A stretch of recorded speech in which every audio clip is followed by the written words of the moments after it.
Дзень добры, паважаныя калегі. Тэма майго даклада адлюстраванне дзейнасці атраду Лісоўскага ў рамане Фердынанда Антонія Асяндоўскага «Лісоўчыкі». Фердынанд Антоній Асяндоўскі з'яўляецца пісьменнікам, грунтоўнае асэнсаванне літаратурнай спадчыны якога дазволіць удакладніць характар інтэрпрэтацыі падзей розных перыядаў гісторыі мастацкай літаратуры. Ураджэнец Віцебскай губерні, Асяндоўскі быў вядомым грамадскім дзеячам, вучоным-хімікам, вандроўнікам, які праявіў цікавасць да этнаграфіі, адлюстраваў у шэрагу прыгодніцкіх твораў асаблівасці побыту, міравызнання малых народаў поўначы і далёкага ўсходу. Шматжанравая спадчына пісьменніка і вучонага напісана на рускай і польскай мовах.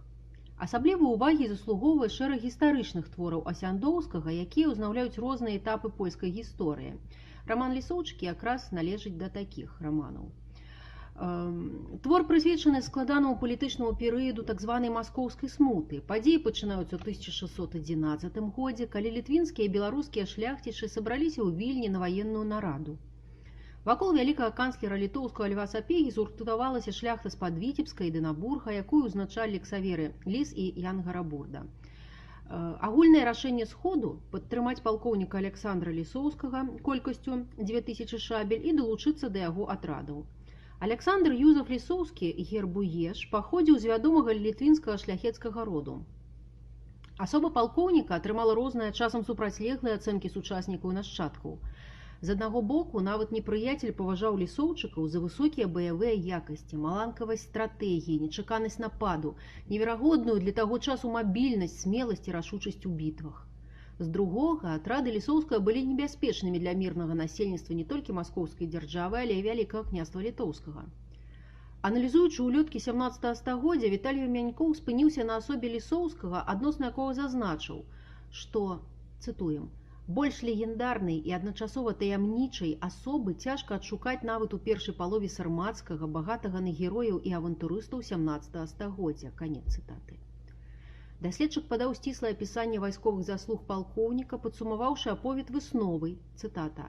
За 40 з невялікім гадоў жыцця Юзаф Александр Лісоўскі прайшоў шлях ад баніты да прывітанага і уганараванага на сойме героя. Канец цытаты. Сваё бачанне асобы дзейнасці Лісоўскага падаў расійскі гісторык і археолог Зорин. Аўтар падрабязна даследаваў паходжанне, жыццёвы і ваенны шлях героя, часта палемізаваў з меркаваннямі іншых айчынных і замежных гісторыкаў. Дарэчы, нават назвы раздзелу яго кнігі сведчаць пра часам адмоўнае, нават дэманічнае ўспрыманне асобы Лісоўскага, які ўяўляецца антыгероем смуты. Згодна з традыцыяй польскай літаратуры, у аналізуемым гістарычным рамане Асяндоўскага асоба Лісоўскага набывае рысы адважнага, непераможнага змагара, які ўславіў польскую зброю, палкаводца, які цярпеў паразу ў вялікіх баталіях, але аднаўляўся пасля іх. Лісоўчыкі паказаны як атрад няўлоўных герояў-пераможцаў, які трымаў у постраху расійскія землі, цытата, да Белага мора, Волгі і Урала. Характару Лісоўскага ўласцівая настойлівасць, прага да дзеяння. Ваяр лічыць чаканне памылкай, ён гатовы адзін ісці на Маскву і ўласнымі сіламі здабыць перамогу. Як паведамляе пісьменнік, войска Александра налічвала 4 харугві. Да атрадаў далучылася шляхта з розных куткоў літвінскага і беларускага краю, былі тут і данскія казакі, чыю аўтэнтычную гаворку аўтар падае ў творы. Эпізод сустрэчы Лісоўскага з каралём Рэчы Паспалітай Зыгмундам III дазваляе заўважыць у характары героя пачуццё ўласнага гонару, здольнасць мець самастойнае меркаванне і смела адстойваць яго перад першай асобай дзяржавы. Невыпадкова шляхта, маючы на ўвазе вострае слова кіраўніка лісоўчыкаў, так яго характарызуе: гербу еш і сам сапраўдны еш. Падкрэсліваючы ролю лісоўчыкаў у тагачасных палітычных падзеях, Фердынанд Асяндоўскі заўважае, што гетман уласнай лёгкай кавалерыі быў у той неспакойны час увасабленнем рыцарства і адвагі. Гэта многіх гарнула да Лісоўскага. Шляхта крэсаў ганарылася тым, што менавіта з яе асяроддзя выйшаў такі герой. З біяграфіі Александра Лісоўскага вядома, што ён раптоўна памёр 1 кастрычніка 1616 года перад чарговым маскоўскім паходам. Прычына смерці засталася невядомай. Палкоўнік нечакана зваліўся з каня пры аб'ездзе войска і імгненна сканаў. Хадзілі чуткі, што Лісоўскі мог быць атручаны мясцовымі жыхарамі ці расійскімі агентамі. Дарэчы, такая версія згаданая ў рамане. Адзін з герояў даведваецца, што маскалі падаслалі да Лісоўскага таемных забойцаў. Аднак на гэтым пісьменнік спыняецца. Больш паведамленняў пра лёс палкоўніка мы не сустрэнем. Далейшы аповед будзе датычыць дзейнасці лісоўчыкаў. Пад новым кіраваннем полк працягне ваенныя рэйды па рускіх землях. Як вядома з гістарычных крыніц, у 1617 годзе атрад лісоўчыкаў налічваў 10 харугвій па 100 чалавек кожная. Хадзілі чуткі, што яны дасягнулі ледавітага акіяна і Сібіры. Адзін з сучаснікаў, Эраш Клічкоўскі, пакінуў успаміны, дзе ёсць такая інфармацыя. Дарэчы, менавіта атрад Клічкоўскага, як паведамляе аўтар, дасягнуў Сібіры, дзе зноў перакрыжаваўся лёс галоўнага героя рамана і лісоўчыкаў. Як паведамляе аўтар, людзі Лісоўскага дасягалі поўначы і Урала. Так, атрад, у якім быў сотнікам Марцін Ліс, не толькі вызваляў з рускіх крэпасцей палонных, але і уступаў у ўзаемадзеянне з мясцовымі плямёнамі, вагуламі, самаедамі, калмыкамі, якія вырашылі, карыстаючыся смутай, зрабіць Сібір незалежнай. Такім чынам, адзін з атрадаў Лісоўскага застаўся ў глыбі таежнага краю, адрэзаны надоўга ад радзімы. У рамане сустракаюцца каштоўныя прыродаапісальныя адступленні. Напрыклад, Асяндоўскі паведамляе пра паўночнае ззянне, жывёльны, раслінны свет поўначы, традыцыі мясцовага насельніцтва, асаблівасці палявання, выжывання ў суровым краі. Лісоўчыкі ва ўмовах працяглай паўночнай зімы сумуюць па сонцы і цеплыні, хвараюць на небяспечны скарбут, які становіцца прычынай заўчаснай смерці многіх герояў, непрызвычайных для такіх умоў жыцця. 5 гадоў давядзецца правесці ў паўночным краі харугві лісоўчыкаў, якая складалася з 30 палякаў, 50 данскіх казакаў і 20 чалавек іншых народнасцей.